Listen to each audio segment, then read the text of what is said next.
ढूंढो उसे, लौंडिया बच के नहीं जानी चाहिए। ए तू उधर देख, तुम दोनों उस तरफ जाओ और तू मेरे साथ चल।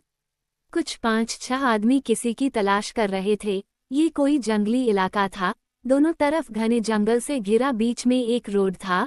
रघु जो उन सबका बॉस था, उसके कहने पर सब तीतर बितर होकर उसे ढूंढने लगे। उसी रोड पर थोड़ा पीछे एक कार पूरी रफ्तार से आगे बढ़ रही थी। अंदर पीछे तरफ 2 फर्द बैठे थे और सामने कगले कपड़ों में ड्राइवर। रात का घना अंधेरा हल्की हल्की बारिश की आवाज के साथ मिलकर गूंजती रात कीड़ों की आवाज को चीरती हुई गाड़ी आगे बढ़ रही थी।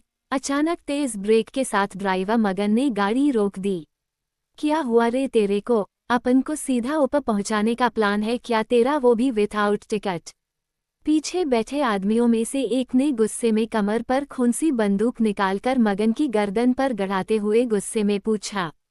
जय शांत। दूसरे आदमी ने उसे शांत कराया। जय ने उसकी ओर देखा। सख्त सा चेहरा बिना किसी भाव के और भी सख्त लग रहा था।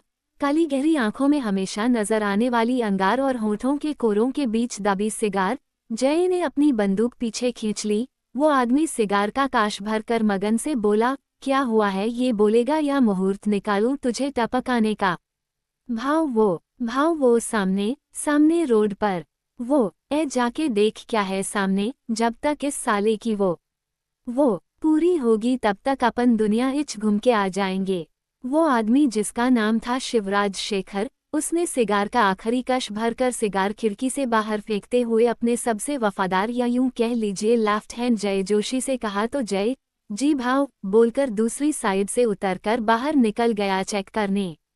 भाव जल्दी बाहर आओ, इथे मुलगी पडलेली आहे। लुकरिया भाव, जय बाहर से चिल्लाया तो शिव तुरंत बाहर निकलकर बाहर आया। उसके उतरते ही मगन छाता खोलकर उसके पीछे खड़ा हो गया। शिव ने जाकर देखा रोड पर एक लड़की पड़ी हुई है, बारिश के कारण भीगी हुई, पैरों में खून लगा था शायद भागने के कारण।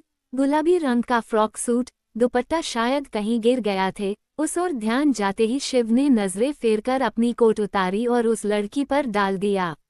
चेक कर, जिंदा है या मेरी ही गाड़ी मिली थी इसे मरने के लिए? बोनट से टेक लेकर उसने जेब से दूसरा सिगार और लाइटर निकाला और सिगार जलाकर काश भरने लगा। जय ने इन उंगली लड़की के नाक के नीचे रख उसकी सांसें महसूस की, फिर एक उंगली उसके गर्दन पर रखी। भाव ही मुलगी जीवंत आहे, जय ने कहा तो शिव ने सिगार को होठों के बीच दबाकर एक उंगली भावा पर रगड़ते हुए कहा, ऐसे मरने के लिए छोड़ना सही नहीं होगा।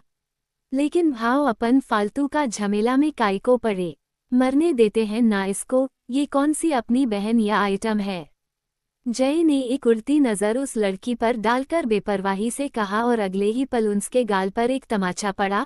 शिव के इस थप्पड़ से मगन के हाथ खुद ब खुद अपने गाल पर चले गए।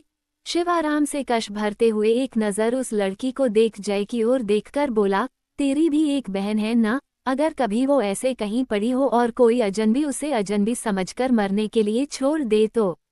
उसके इतना कहते ही जय ने नजरें झुकाकर कहा, सॉरी भाव, तुम ही बरोबर आहत, सोने योग्य नहीं। आप सही कह रहे हैं, इसे छोड़ना सही नहीं है। शिव ने अपने शर्ट की बाजुओं को ऊपर चढ़ाया और उस लड़की को गोद में उठा लिया।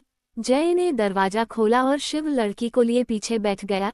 जय के आगे बैठने के बाद मगन ने गाड़ी आगे बढ़ा दी। शिव उस लड़की को देख रहा था।